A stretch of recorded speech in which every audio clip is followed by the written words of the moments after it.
la part des consommateurs, c'est toujours de s'être pris le plus tôt, de bien lire et de bien s'informer. Vérifier au moins qu'ils ont une assurance, que vous n'avez pas seulement un numéro de téléphone, parce qu'un cellulaire, après ça, on jette la carte SIM. S'il y a un problème, il faut que vous puissiez avoir des recours contre ces gens-là. La journée commence et puis on veut éviter que ça tourne au cauchemar. Hein? Quand on déménage, il y a beaucoup de choses à faire. Des fois, on a des boîtes à terminer également le matin, là, avant que le camion arrive avec les déménageurs. Alors, comment on peut s'assurer que tout se passe bien? On joint à Québec Charles Tanguay de l'Office de la protection du consommateur. Bonjour, M. Tanguay.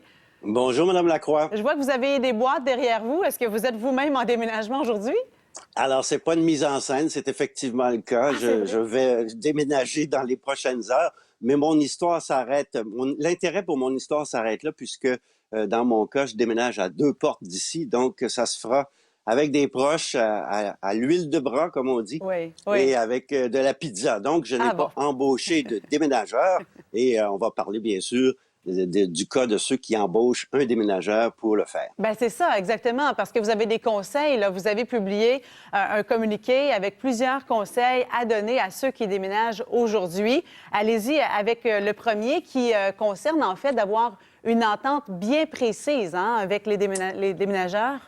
Tout à fait. Ben, Mme Bonin de la CEF le disait dans l'extrait qu'il faut s'y prendre d'avance. C'est sûr que si vous n'avez pas de déménageur aujourd'hui, là, vous allez peut-être être mal pris. Donc, on donne nos conseils dès le mois de mars ou avril pour dire aux gens de bien choisir, de faire un contrat écrit, clair, qui précise toutes les modalités. La chose à dire ce matin, c'est d'avoir ce contrat-là sous la main et pas dans le fond d'une boîte, justement pour pouvoir vous y référer s'il y a un problème.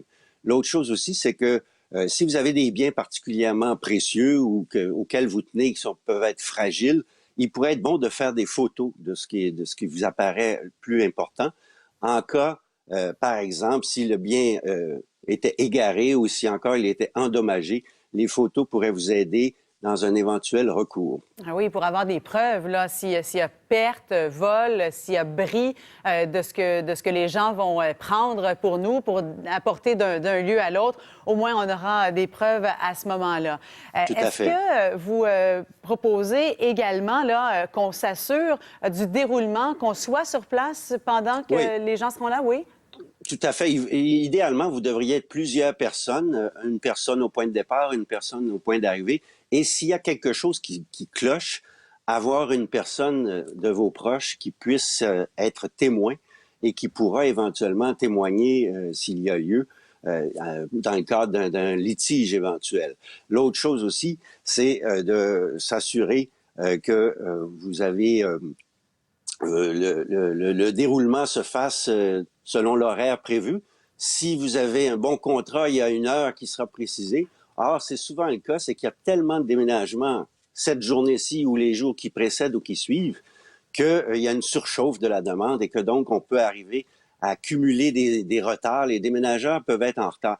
Si votre déménageur est en retard, il se peut que l'autre déménageur qui travaille pour ceux qui veulent entrer chez vous soit pris lui aussi dans ce retard-là et facture à ses clients des heures supplémentaires dont vous pourriez être tenu responsable. Donc, il peut y avoir ainsi des recours comme ça si le retard de votre déménageur vous occasionne des dommages à vous ou à ceux qui veulent entrer chez vous puis que vous n'êtes toujours pas sorti. Alors, c'est important de préciser l'heure, bien sûr, et que l'horaire soit respecté. Parce que c'est toute une chorégraphie. Il faut sortir avant que le prochain locataire arrive. Mais là, vous nous dites qu'on peut même être tenu responsable du montant qui sera surfacturé au locataire qui nous suit.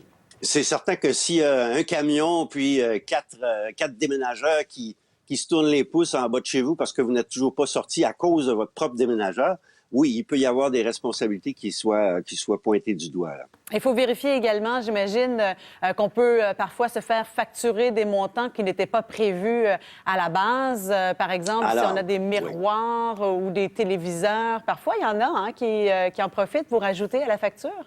Effectivement, bon, c'est rare. L'Office reçoit quelques centaines de plaintes par année contre des déménageurs, mais ça arrive. On ne souhaite pas que ça nous arrive le jour même parce qu'effectivement, il y a une pression. Et ce qu'on voit, c'est des déménageurs inventent toutes sortes de bonnes raisons pour vous facturer quelques centaines de dollars de plus le jour même. Et ça peut même aller, dans certains cas, jusqu'à garder vos biens dans le camion, comme en otage, jusqu'à ce que vous acceptiez de les payer. On fait quoi C'est dans ce sûr temps-là? on essaie toujours de s'entendre. Là, c'est là où le témoin peut être très utile dans ces discussions-là. Et puis, si vraiment ça ne fonctionne pas, il vaut probablement mieux payer immédiatement, mais en avisant le déménageur qu'on n'en restera pas là et qu'on pourra revenir contre lui pour contester cette facture-là, si bien sûr l'entente était claire et qu'il y a nettement surfacturation. À ce moment-là, ben, vous appelez à l'office dans les jours qui suivent et on va vous indiquer comment exercer vos recours. Même chose s'il y a des biens qui sont endommagés ou qui disparaissent. À ce moment-là, ben, vous pouvez faire une réclamation au déménageur ou à son assureur. Et par la suite, si ça ne se règle pas, portez plainte, éventuellement envoyer une mise en demeure. Et voilà, Bien, en espérant que toutes ces choses n'arrivent pas. Non, c'est ça, exactement. Donc, il faut veiller au grain, puis effectivement, espérer que tout se passe bien en cours de journée. Bien, je vous souhaite un bon déménagement, Charles Tanguay. Merci de nous avoir Je vous parlé remercie. ce matin, juste avant de déménager toutes ces boîtes-là. Merci, Bonne au journée. plaisir. Au revoir.